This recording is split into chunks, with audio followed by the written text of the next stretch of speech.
Um, there's a few things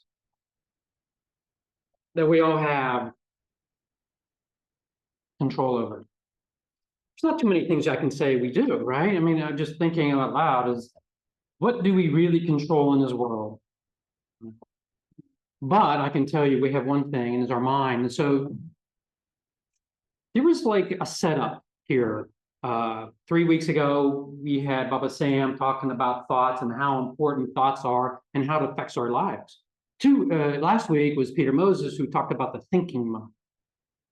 And now it's going to be a little bit deeper than those two, because this is a little bit more of an uplifting, taking the skirt off and understanding what's underneath the areas that we can take a look at, and we choose sometimes to maybe not to take a look at. So this is going to be more of a how-to steps on another layer, another depth to the mind. And just to open it up, I just wanted to, just in your own mind, I want you to think about God, oneness, your God, your universe. Just imagine, just in your own mind, thinking of and connecting and visualizing that. Just take 2 seconds. And now I want you to, next step is to just bring out to today's weather. What was today's weather? What was the sky? You remember the sky? And just think about it. It was beautiful, by the way. In case you're like, I don't know. The other thing I want you now to bring into is your own body, your own energy. So let's pick a particular chakra. Let's pick out like our sacral, lower dantian area. Just how is that feeling to you? And so I'm trying to illustrate how obvious it is when you really think about it. And yes, I'm using the mind and I'm thinking, I'm kind of connecting the two, is that the mind is very vast. Think about how vast it is. Like we talk about and I have personal experiences with people who have EDA, people who have depression, people who have, but also I work with people as well who have expansive minds, really expansive, out into the universe type of thing, multidimensional, timeline, all this other. Your minds are so vast. And I just wanted to allow that to sink into us, just absorb that, how vast our minds are. And then, but yet, is how personal our minds are. How much does it really come inside of us? Really connecting to our own body, our physical, maybe everything else about us. Just think about how we are allowing the mind to be the universe, sucked into myself, which ourselves are a universe all by itself, so I'm not saying it isn't. And just imagine allowing that to occur. Now let's move into how we work with our minds. And so I wanted to bring in like an analogy. 10 years ago, 15 years ago, there was public smoking. 15, 20, 30? I mean, they used to have smoking on airplanes. I mean, people kind of, oh yeah, I kind of get that. Restaurants used to have smoking at the tables. Yeah, you remember all that. And then they went into the smoking, then there was a smoking section. Oh, you smoke, you sit over here, and non-smoke, you sit over here. Meanwhile, the smoke is still like overhead. Now imagine, I grew up, parents who smoked in the house 2 packs of cigarettes a day. Oh, that's nothing. That was a light, and that was nothing. Anyways, I just want you to imagine walking into this restaurant 20 years ago. Smoking's allowed, maybe it's 30.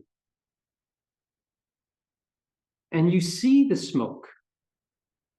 And how does it affect your perception, your taste buds, your eyes, your lungs, your health? And as you're walking around, and imagine you're sitting down at the table and you're experiencing food. How does it taste? Now smoke's all around you. You're secondhanding smoke, okay? This is what I'm saying is a little bit analogous to how, when you walk into an area, now remove the idea that it came from smoke, from a cigarette or a cigar. Remove the idea that you just walked into this restaurant. Eliminate the idea that secondhand smoke is now thoughts. Think about it. You're walking in and you're feeling what's going on today. How does that server, how did the host handle you? What is this table? They're fighting over there, but yet I'm over here. Think about all the different things that your mind's absorbing and all the dumping going on. And you're a collector at this phase. You're just like, okay, I'm here. I'm going to pick up all this stuff. Allow your mind, and you're like sitting there. How does it affect you, right? I just asked you, how does it affect your taste buds when you were sitting here with secondhand smoke in your face? How does the taste buds handle, and there is beautiful or there is something of attention in the air? I mean, it does affect us. It affects us big time. Health, wellness, conversation. You're out there on a date, ruined the date, whatever. Or maybe you made the date. Maybe you had the perfect waiter, the perfect experience. You were sitting out and you got that perfect table outside and the weather was beautiful. How beautiful everything was set. So this is our mind. This is our mind at play. This is our abilities to talk to our mind. And I'm going to get into like how we can befriend our mind. We're working with our mind, how we understand. And as you are in here coming in, allow yourself just to think about all the control. Yeah, I did say control because it is our mind. It's not, I'm looking at Glenda. I'm not on her mind. I'm on my mind. Her mind is her mind. It's it being, an orbital part of her being. My mind is part of my orbital being. Now, if you're getting into really that layer of just knowing your mind, controlling your mind, just imagine everything that you get to experience for the first time. Now, I'm not talking about overriding, because I'm going to tell you that minds are on overdrive at times. Not all the time, but they're in overdrive. I know people particularly that they can't slow it down. They just can't. It's not them, it's the mind. It's just going on and on. And I was thinking earlier today, I was an analogy to say, I have a toddler where, my toddler, when, my boy, when he was 2 years, when he was 2 years old, I'll just say, you're picking him up and his feet are still running 100%. You pick him up and you just put him over here. He just, it's almost like a robot, and just bouncing off the walls, right? Well, sometimes that's how we perceive our mind. And now I just want to let you know that if, number one, we had a second child, right, to keep, so he had a sister to play with. That's one way to entertain a child, is give them other children to play with. You could have multiple kids. That's why maybe there's a big family. Who knows? But again, take it back to your mind. Your mind's running and racing and chasing ideas, and you just walked into this area, and all of a sudden it's picking up a lot of different thoughts, and the doctor didn't do with you. It just picks up. And that's what I had a conversation just yesterday with somebody. The mind just like, boom, there's this message.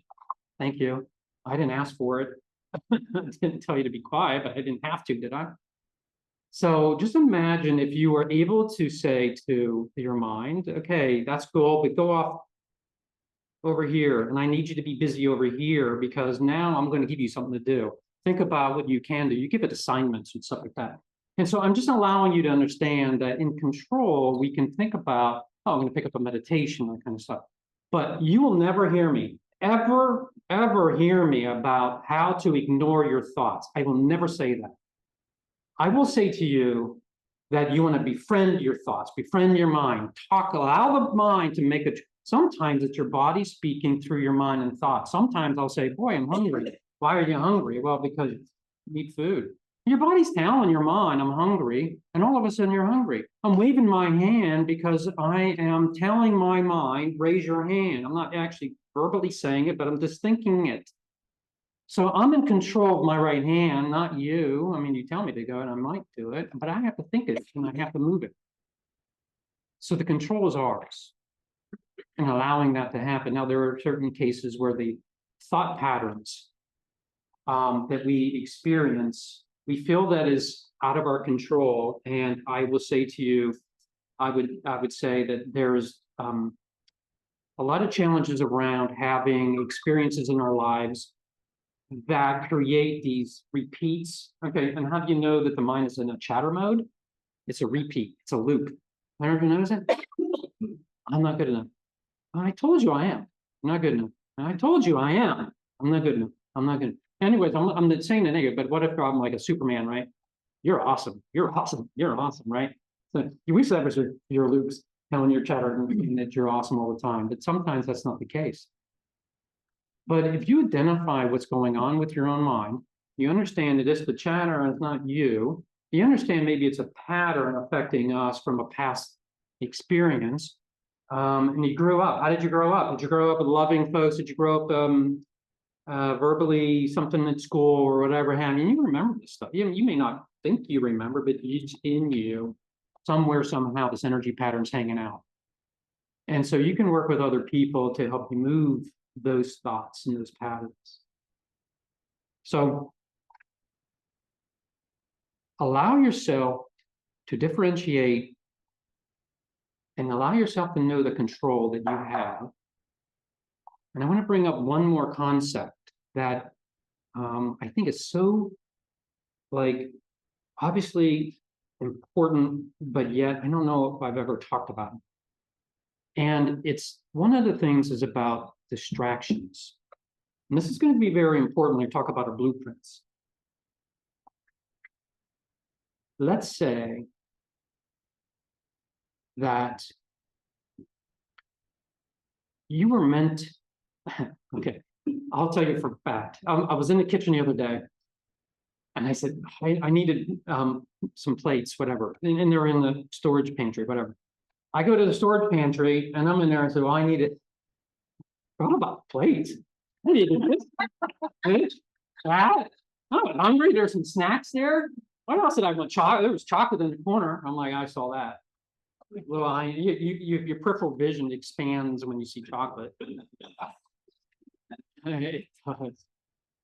then your hands are like, thinking, control hands.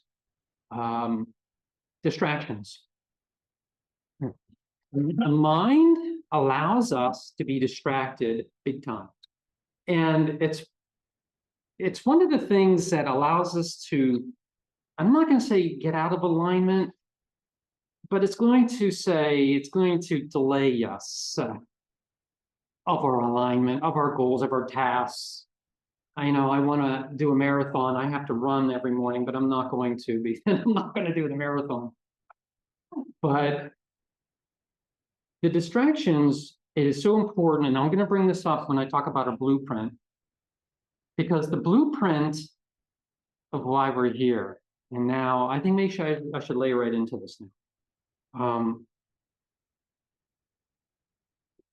When we were prior to coming through the canal of your mother, we were sitting above and deciding our experiences, probably this exact number of faces. We're going to meet up on Sunday. What the date is? September the 24th.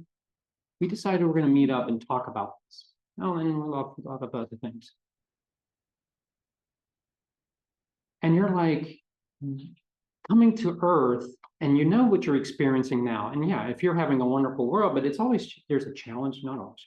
It's some things are challenging, and some of us face some really big deals in our lives that sway us and make us feel not the best. And so I was saying to myself, like, if this is truly a boot camp, if this is truly something amazingly challenging, and it is, it's amazingly challenging, but we're here because of a bigger purpose. And the big purpose I'm calling blueprints, our DNA, why we're here, this infrastructure, the fabric of our being, that you know inside, you can feel what you got to be doing. Conversation earlier, I'm here. Why am I here? I'm here. Give it to me. I'm moving forward. And you're not moving forward in the low voice, you're moving forward. And I was thinking to myself, and I'm thinking of a particular person who's like, who's struggling, like, what were you thinking before coming down here? When you were up there making these plans, what were you thinking? And I'm like, you know what? energy forms? Do they think? Do they have the human 3D mind? Do they? I don't know. It's a question. I don't know. I don't think they do. I'm thinking, if you didn't think about what you're, just imagine you're up here before you're being born, you make all these agreements, your blueprint, I'm going to be coming to Earth and I'm going to be doing, helping the universe, helping humanity. And then you come in here, holy buggers, this is tough. From day one, it's tough. I got to learn how to talk. Someone has to feed me all the time. I'm like, oh my goodness. I was thinking then, like, how did you get from like, you weren't thinking, you didn't have the privilege or the ability to think. So now you're thinking, you're not in like all the different variables and the frequencies and the layers and how you're working your life. I was thinking like, you can't even control the taste of your coffee if you go to a Starbucks. Think about that. The beans, where was it grown? What country? How was it picked? Was it a rough season? Was it a good season? Is it bitter or not? How do you know until you taste it? Then it gets shipped. How fresh is it? Did it get grounded before you got the coffee, or was it grounded by a factory 3 months ago? There's a freshness. And then there's the barista. What if he's having a good day or bad day? Your variations of even the taste of the cup of coffee did before they even put the cream, but the cream. Goodness, there's so many different variations that you can have. Too much, too little, too much sugar, whatever. You're getting this cup of coffee right in front of you. You just paid $100 for it. And you had 100% of all the variations. It's unbelievable about how much variables are out there that just get you that coffee, and you're ready to taste it. And how you are able to even think about control, you can't control how that coffee is going to taste. That's my point. You can't control. When you're up here, you're knowing, not thinking, knowing you want to be down here helping.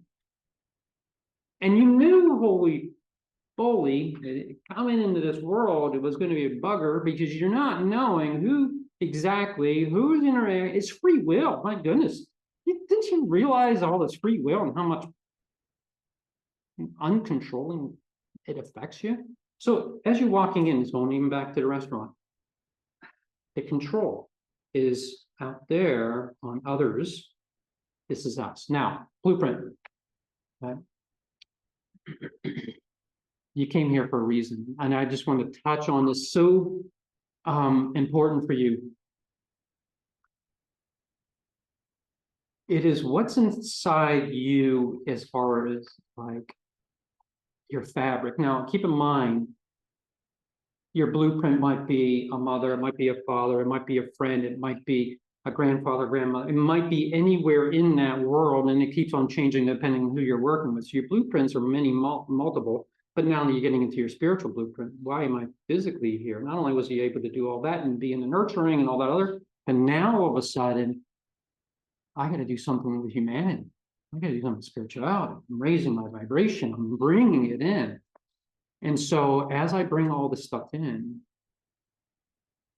I know my blueprint. And this is why I want to help understand is like, are you happy? We talked about this. Are you happy on what is coming up for you? Your mind is throwing these ideas. Look at the sky. Oh, that's great. Why am I looking at the sky? I don't know. I just had this instinct to look at the sky. And as you're coming into it, like, I want to help hungry people in this world. Well, how do you do that? I want to help mentally challenged people. I want to help depressed people. I want to do multiple things for us and for humanity. I want to become a minister. I want to be able to befriend people who feel that they need a friend. The blueprint is what makes you happy when you close your eyes at night, because you have to remember, as we transition from one physical state to the energy state, is it going to matter that you're not the best driver? Is that really a blueprint of yours to become the best? I'm going to be this. Everybody should be safe drivers, but that's assuming that that's one of your challenges in this world. It don't. The blueprint of your fabric, why you came here, is the energy that you know from innate is making you you. Like, I don't go around and just put my energy on people. I emit energy from inside, and so every one of us do. And as you are loving, I know there's a whole world of loving. Is being there for others is part of my blueprint, probably everyone's blueprint, but so there's basic blueprints. I can get into this. There's basic blueprints, and then there's your unique blueprints and why are you here, and then the specifics. But as you get into there, I want you to know that as you allow, now I'm going to bring in the distractions real quick, and I'm sensitive to the time. Allowing ourselves to know and recognize our blueprints. This is the catch. This is the whole ball of wax I'm laying in front with the wick, and we can burn it. Is allowing yourself to know your blueprint, allowing to know that you can actually have your mind. I told you the toddler, you're picking up, he's running 100 miles an hour, but now you're starting to give assignments to your mind. Hey, look it, go search, pretend it's AI, go search how I can befriend people who need to be friends. How can I help the hunger? How can I help mentally challenged? How can I help hungry people? Give it assignments. Don't allow it to just sit there and just come up with instantaneous. If it's coming up with instantaneous, I'm asking you to maybe tie into your blueprint, suck it and allow it and give it assignments and see where you're coming from. And the distractions themselves, we all have them every day, every moment. I don't know how many, I didn't even look it up. How many thoughts you have per minute? It's like insane. A lot. Yeah, I know. This is the number of times you blink innately, right? I'm blinking. Do you ever see fast blinkers? You're like, stop blinking, but you don't mean it. You're like, I can't watch it. You know. Yeah. Anyways, in all of that and allowing itself and then giving assignments, being positive, being loving, being, hey, look at this, and being grateful. And as you walk out, knowing full well that this is my life, I am so grateful. I am literally so grateful for my life. And the people in it. I just, that's one of those things that you ever see happy people are just happy because they're grateful, they're enjoying life, and they're in their blueprint and that kind of stuff. And so I want you to, as a closing thought, tying in to the blueprint, tying in and connecting with your universal mind, and allowing that energy to be spent on you and where you're coming in. So, thank you.